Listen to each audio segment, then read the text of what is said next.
الدرس في غزوة بدر وما جاء في القضاء والقدر سورة الانفال تفسیر ابن کثیر. الحمد للہ رب العالمین والصلاة والسلام على اشرف الانبیاء وسید المرسلین سیدنا محمد وعلى آلہ واصحابہ اجمعین.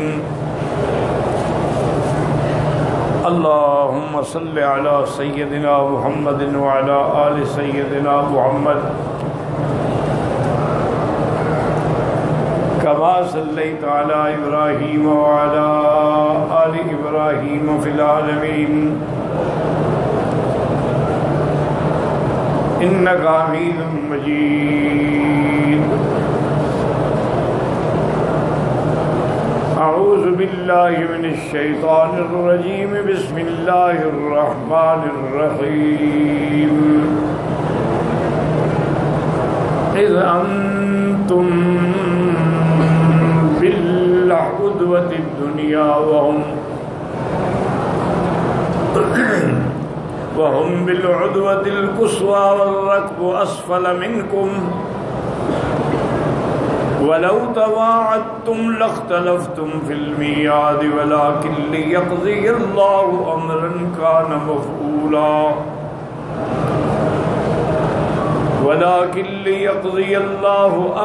كان مفعولا ليهلك من هلك عن بينة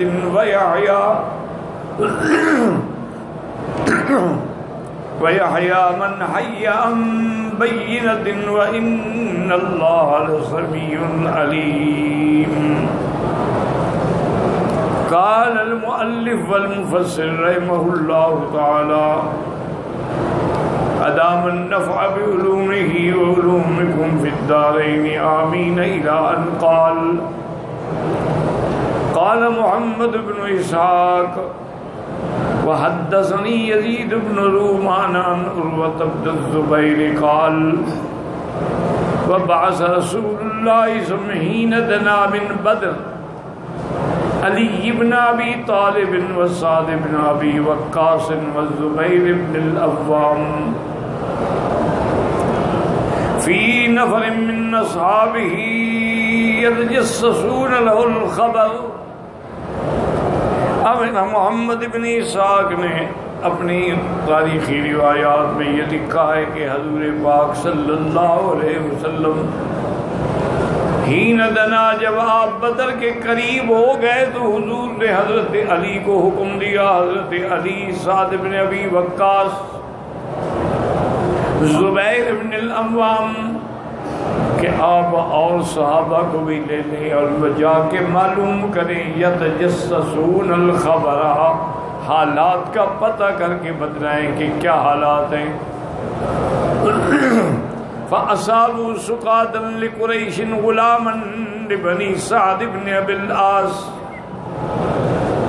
وَغُلَامًا لِبَنِي الْحَجَّاجِ فَأَتَوْا بِهِمَا رَسُولَ اللَّهِ صَلَّى اللَّهُ عَلَيْهِ وَسَلَّمَ فَوَجَدُوهُ يُصَلِّي فَجَعَلَ أَصْحَابُ رَسُولِ اللَّهِ صَلَّى اللَّهُ عَلَيْهِ وَسَلَّمَ يَسْأَلُونَهُمَا لِمَنْ أَنْتُمَا. حضرت علی رضی اللہ تعالی عنہ جب وہاں گئے تو ان کو دو غلام ملے. ایک تو سعید بن العاص کا غلام تھا اور ایک بن الحجاج کا غلام تھا جو پانی کے لیے پہلے آتے تھے. فَأَتَوْا بِهِمَا رَسُولَ اللَّهِ، ان کو پکڑ کے حضور کی خدمت میں لے آئے. اور جب وہاں پہنچے تو حضور نماز میں تھے تو حضور کے صحابہ نے ان سے پوچھنا شروع کیا من انتما، تم کون ہو؟ فَيَقُولَانِ نَحْنُ سُقَاطًا لِقُرَيْشٍ، نے کہا ہم قرشیوں کے پانی کے انتظام کرنے والے ہیں. بَعْثُونَا نَسْقِيهِمْ مِنَ الْمَاءِ، انہیں ہمیں بھیجا کہ جا کے پانی لاؤ.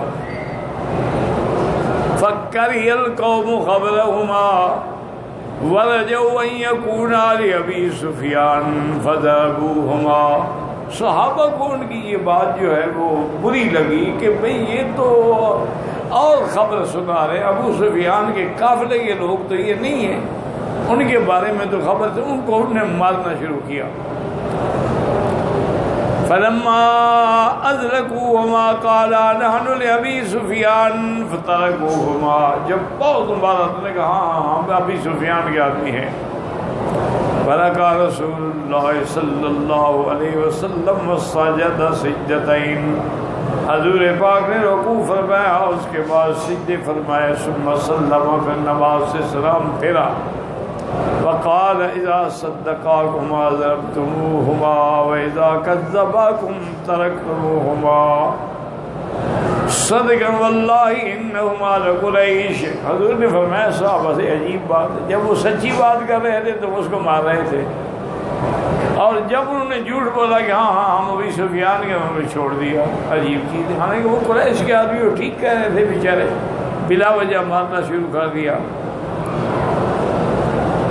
اخبرانی ان قریش قال هم وراء هذا الكسيب الذي نرى بالعدوة القصوى، حضور نے فرمایا مجھے قریش کے بارے میں بتلاؤ۔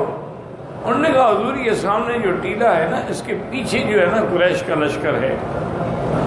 والکسیب والاقنقل، یہ ٹیلا۔ فقال لهم رسول اللہ صلی اللہ علیہ وسلم کم القوم، آپ نے بولنا چاہیے بتاؤ کہ کتنے کا لشکر، کتنے آدمی ہیں لشکر؟ انہوں نے کہا بس بہت ہے۔ قال وما عدتهم قال ما ندری، اور میں اچھا یہ بتاؤ کہ ان کے ہتھیار، سلاح، تیاری کیسے ہوگی؟ ہمیں نہیں پتہ ہے۔ قال قوم ينهرون كل يوم، آپ میں اچھا یہ تو بتاؤ کہ روز کتنا جانور ذبح کرتے ہو؟ قال یوما 9 ویوما 10، انہوں نے کہا کسی دن تو 9 اونٹ ذبح کرتے ہیں اور کسی دن 10 اونٹ ذبح کرتے ہیں۔ قال رسول اللہ صلی اللہ علیہ وسلم القوم ما بین 900 إلى 1000، اور میں اچھا اندازہ ہو گیا کہ کفار کا لشکر جو ہے تقریباً 900 اور 1000 کے درمیان میں ہے، چونکہ 100 آدمی اونٹ کا گوشت اگر اونٹ ذبح کرو تو 100 آدمی کھاتا ہے، تو جب یہ 10 ذبح کر رہے ہیں تو اس کا مطلب ہے کہ 1000 کا لشکر ہے۔ تو حضور صلی اللہ علیہ وسلم نے بڑا صحیح اندازہ لگایا۔ قال رسول اللہ القوم ما بین 900 إلى 1000، ثم قال لهما فمن فيهم من اشراف قریش، حضور ہمیں چاہیے بتاؤ ان میں قریش کے سردار کون کون سے ہیں؟ قال عتبۃ بن ربیعہ و شیبۃ بن ربیعہ وابو البختری ابن ہشام وحکیم بن حزام ونوفل ابن خویلد والحارث ابن عامر ابن نوفل وطعیمة ابن عدی ابن نوفل والنضر ابن الحارث زمعة ابن الاسود ابو جہل ابن ہشام وامیۃ ابن خلف وأيضا قال، حضور نے فرمایا کہ اور کون کون آدمی ہیں؟ انہوں نے کہا جی اس لشکر کے سرداروں میں عتبہ ابن ربیعہ، شیبہ ابن ربیعہ، ابو البختری، حکیم ابن حزام، نوفل ابن خویلد، حارث ابن عامر، طعیمہ ابن عدی، نضر ابن الحارث، زمعة ابن الاسود، ابو جہل ابن ہشام، امیۃ ابن خلف ونبیہ ومنبہ، یہ سارے آئے ہوئے ہیں۔ ابن الحجاج، یہ نبی منبہ جو تھے حجاج کے بیٹے ہیں، وہ سہیل ابن عمر و عمر ابن عبد ود، سہیل بھی ہے اور عمر ابن عبد ود بھی ہے۔ فاقبل رسول اللہ صلی اللہ علیہ وسلم قال هذه مکہ قد القت الیکم افلاذ کبدها، حضور نے فرمایا دیکھو مکے نے گویا اپنا جگر تمہارے اندر پھینک دیا ہے، سب ان کے اہم لوگ آئے ہوئے ہیں، اہم سردار جو ہے وہ آئے ہوئے ہیں۔ قال محمد بن اسحاق رحمہ اللہ تعالی وحدثني عبد الله بن ابي بكر بن حزم ان سعد بن معاذ قال لرسول الله صلى الله عليه وسلم لما التقى الناس يوم بدر یا رسول اللہ ذلا نبنی لک عریشا تکون فیہ فنلیخ الیک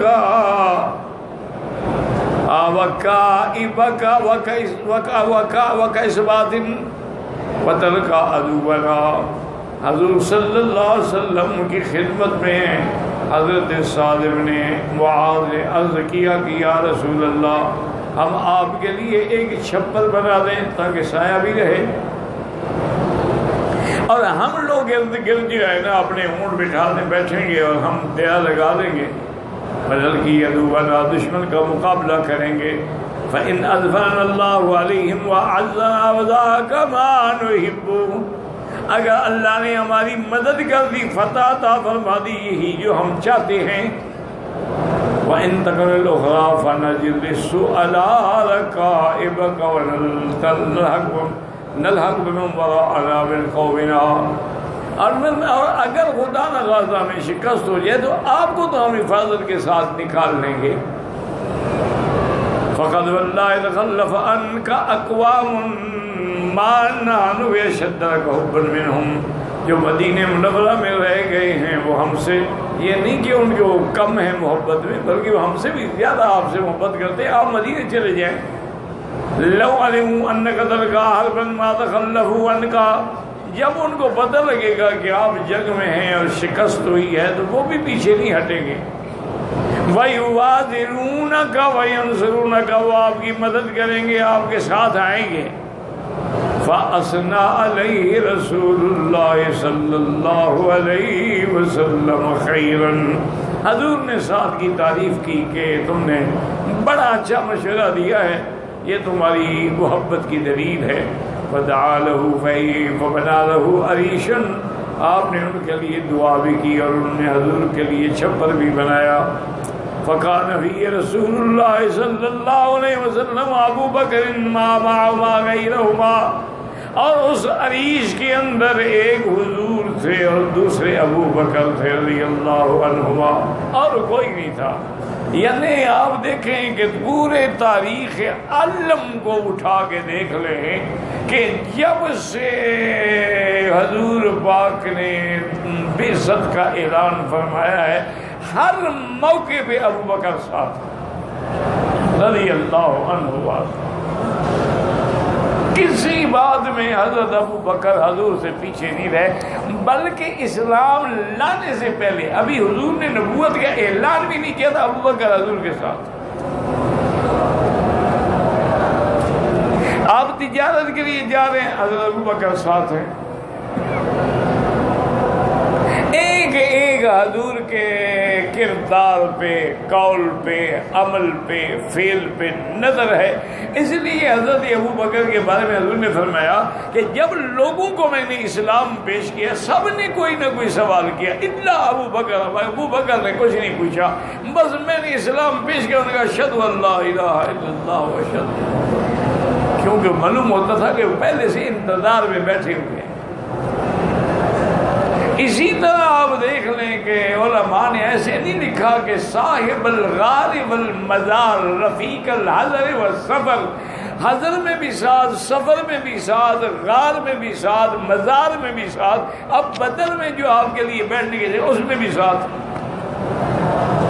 تو یہ اللہ کا نظام ہے. اللہ جس کے لیے چن لے، کوئی دنیا لاکھ زور لگائے وہ ابو بکر کی شان کو کیا کم کر سکتا. ماں سوا اس کے کہ جیسے لوگ کہتے ہیں کہ آسمان کا تھوکا آدمی کے اپنے منہ میں آتا ہے، اس کی علاوہ ابو بکر کا تو کچھ نہیں بگڑ سکتا. تو حضرت اسی لیے سیدنا علی رضی اللہ تعالی عنہ سے جب سوال کیا گیا تھا کہ من اشجع الناس، سب سے بڑا بہادر کون ہے، تو حضرت علی نے فرمایا کہ ابو بکر. وہ آدمی حیران ہو گیا، ان کا سب سے بڑے بہادر تو آپ ہیں، آپ بدر من ابطال الاسلام ہیں، آپ کفار کے مقابلے پہ ایک چٹان ہیں، آپ کے سامنے دشمن آتے ہوئے گھبراتا ہے. میں اللہ کے بندے، جب مشکل گھڑی تھی نا بدر میں، کہ اللہ کے سوا ہمارا کوئی نہیں تھا، نہ ہتھیار تھے، نہ اسباب تھے، نہ پانی تھا۔ عریش کے نیچے سرکار دو عالم پر پہرا دینے والا ابو بکر تھا جو تلوار لے کے کھڑا تھا حفاظت کے۔ اس وقت بھی پہرے دار ابو بکر رضی اللہ تعالی عنہ وارضاہ۔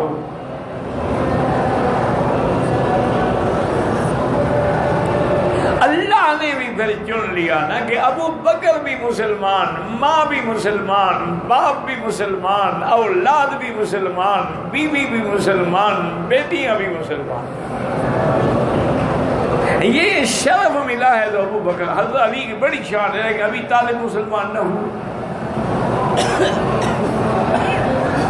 بڑے بڑے صحابہ ہیں، بڑی بڑی شان ہے، لیکن یہ سارا خاندان یعنی نسلاً بعد نسلاً جس کو اللہ نے اسلام نصیب کیا وہ ابو بکر رضی اللہ تعالی عنہ وارضاہ۔ اللہ کے کروڑوں صلاۃ والسلام حضرت ابو بکر پہ۔ اس سے بڑا خوش نصیب ایمان سے کہیں آپ کا کیا خیال ہے کہ روزانہ سرکار دو جہاں کے روضہ مبارک پر کتنے لوگ صلاۃ والسلام پڑھتے ہیں؟ یعنی ایک اندازہ لگائیں، ایک اندازہ لگائیں کتنے لوگ درود بھیجتے ہوں گے دور سے۔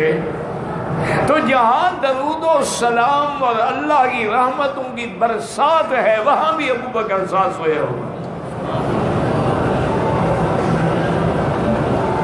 ایسا منظر دنیا میں کوئی پیش ہی نہیں کر سکتا۔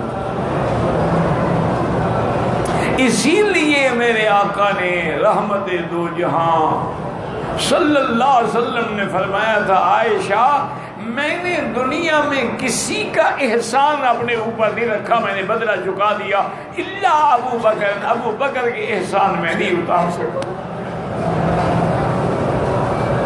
اللہ ابو بکر تیری شان۔ فرمایا قیامت والے دن میں اللہ سے درخواست کروں گا کہ یا اللہ میری طرف سے ابو بکر کو بدلہ عطا۔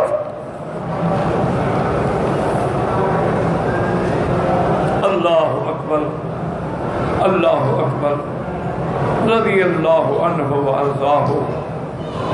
بد نصیب لوگ ہیں دنیا میں جو ابو بکر عمر پہ اعتراض کرتے ہیں، ان کی شان میں گستاخیاں کرتے ہیں، ان کی شان میں سب و شتم کرتے ہیں۔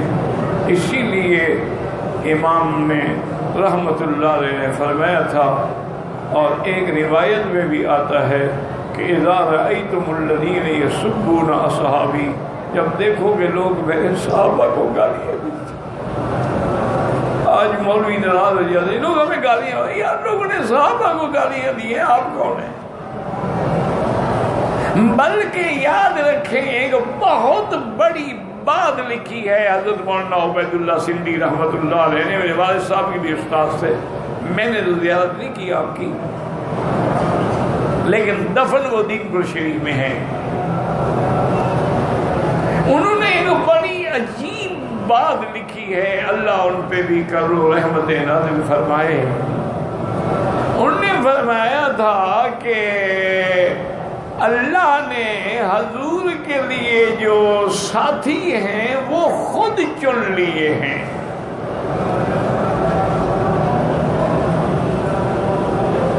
تو جب اللہ نے چن لیے ہیں تو ان کے چناؤ میں کوئی نقص کیسے ہو سکتا؟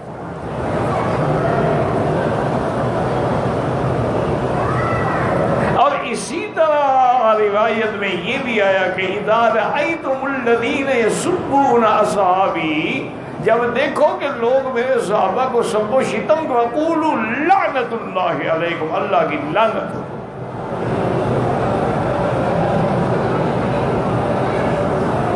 باقی تو میرا بھائی اعتراض تو لوگوں نے ہے حضور پاک کے ساتھ کفار۔ ہاں جو میں بات کر رہا تھا جو حضرت سندھی نے لکھی وہ یہ ہے، انہوں نے فرمایا کہ جس شخص کی یا جس جماعت کی یا جس عالم کی یا جس پیر کی لوگ مخالفت نہ کریں سمجھو وہ حق پہ نہیں ہے۔ انہوں نے کہا سمجھو کہ پھر وہ حلوائی ہے۔ جدھر وزن دیکھا ادھر چلے گئے. بہر تبوت شاہ حسین، یوم حسین آیا تو یوم حسین منا لیا، اور یوم ابو بکر آیا تو یوم ابو بکر منا لیا. میلاد والوں نے بلایا تو وہاں میلاد میں بھی ماشاءاللہ حاضر ہو گئے. اور سودی کاروبار کرنے والوں نے اگر اپنے کھاتے کا افتتاح کرنے کے لیے بلایا تو حضرت وہاں بھی تشریف لے گیا کہ سود میں برکت ہو. یمحق اللہ الربا ویربی الصدقات. یہ مولوی نہیں ہوتے، یہ مولویت کے نام پر کلنک کا ٹیکا ہے. مولوی تو نبی کا وارث ہوتا ہے. العلماء ورثۃ الانبیاء. علماء امتی کا انبیاء بنو اسرائیل. حضور نے فرمایا میری علماء کی شان یہ ہے جیسے بنو اسرائیل میں نبی کی شان ہوتی تھی. تو انہوں نے فرمایا کہ حق کی علامت یہ ہے کہ اگر وہ عالم ہے، پیر ہے، بزرگ ہے، جماعت ہے، مدرسہ ہے، جس کا مخالف کوئی نہ ہو، سمجھو وہ حق والے نہیں. بالکل سمجھ. کیوں؟ جب انبیاء پر پتھر برسائے گئے تو یہ کیسا حق والا ہے کہ اس کو حلوے کھلاتے ہیں لوگ. حضور پاک صلی اللہ علیہ وسلم کے پاؤں زخمی ہو گئے. ایک بھی مولوی صاحب تھے، میرے خیال مر گئے، پر اللہ معاف کرے. سچی بات ہے میں تو کبھی بھی بد دعا نہیں کرتا الحمدللہ، نہ ان کو نہ اپنے دشمنوں کو. یہ کہتا ہوں اللہ شر سے بچائے. انہوں نے بتایا حلوے کی دلیل کیا نکالی تھی. انہوں نے کہا کہ حضرت اویس قرنی نے حضور کے عشق میں دانت توڑ دیے.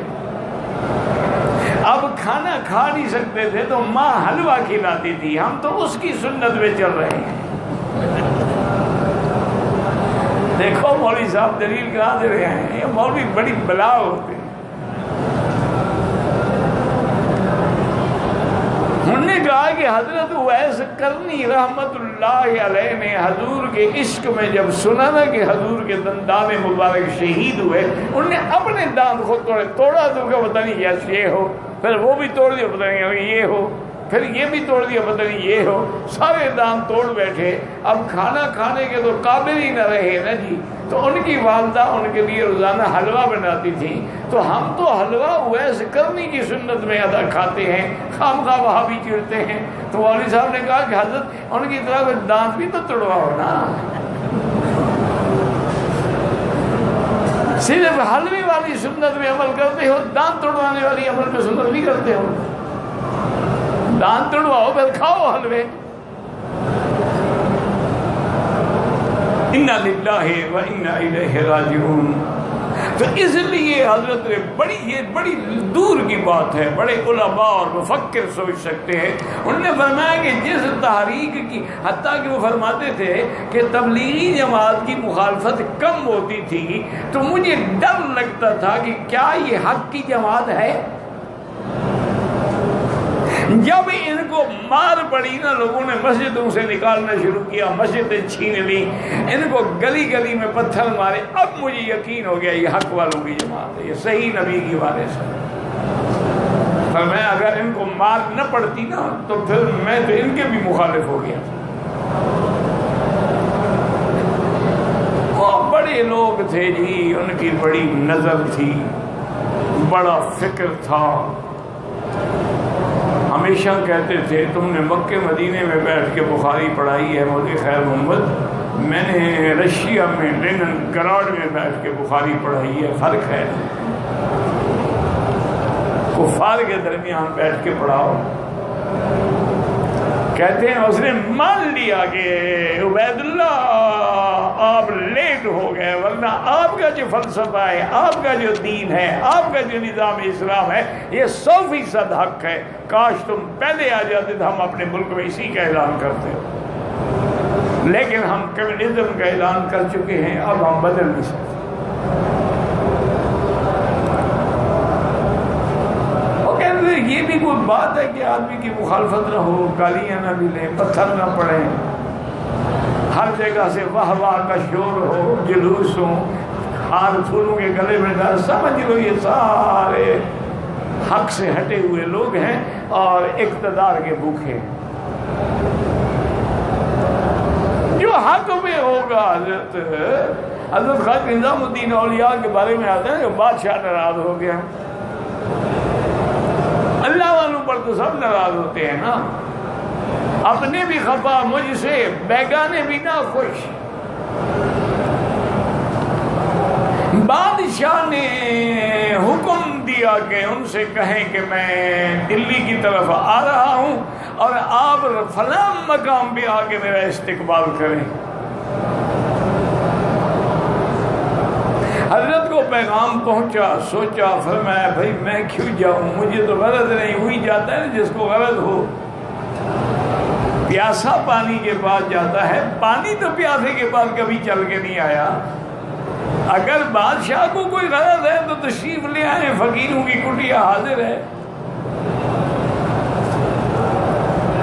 بادشاہ کو جب جناب یہ پیغام پہنچا تو آگ بگولا ہو کہ میرے حکم پر میرے استقبال کے لیے نہیں آئے۔ گورنر نے یا پتہ نہیں کمانڈر نے کہا کہ حضرت مجھے حکم دے میں گرفتار کر کے لاؤں آپ کو۔ انہوں نے کہا نہیں، اب میں خود جا کے اس کے گھر سے گرفتار کروں گا، میں خود جاؤں گا، خود گرفتار کروں گا اور اس کو پاؤں میں جولان ڈال کے، ہاتھوں میں ہتکڑیاں ڈال کے، اپنے گھوڑے کے پیچھے رسے میں ڈال کے بھگاتا ہوا لے کے آؤں گا محل تک، میرے حکم پہ نہیں آیا۔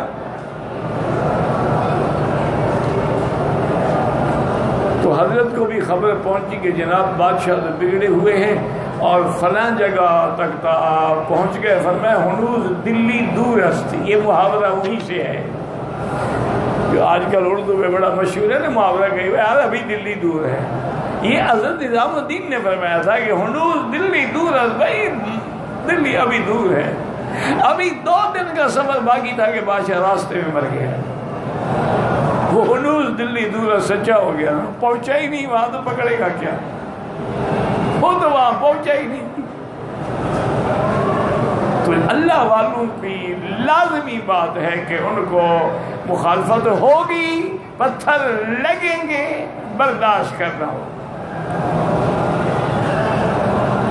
کون سی تکلیف ہے ایمان سے کہیں کہ میرے بدے کو نہیں ملی، لیکن اللہ پھر بھی حکم دے دیں فاصبر کما صبر اولو العزم من الرسل، میرا مدنی صبر کریں جیسے آپ سے پہلے شان والے پیغمبر حضرت زکریا کے سر پہ آیا رکھا گیا، 2 ٹکڑے ہو گئے، لیکن صبر، انبیاء کو قتل کیا گیا، صبر، انبیاء کو گھروں سے نکالا گیا، صبر، حضرت موسیٰ علیہ السلام کو ملک چھوڑنا پڑا، مدائن آنا پڑا، 10 سال تک بکریاں چرانی پڑی، لیکن صبر۔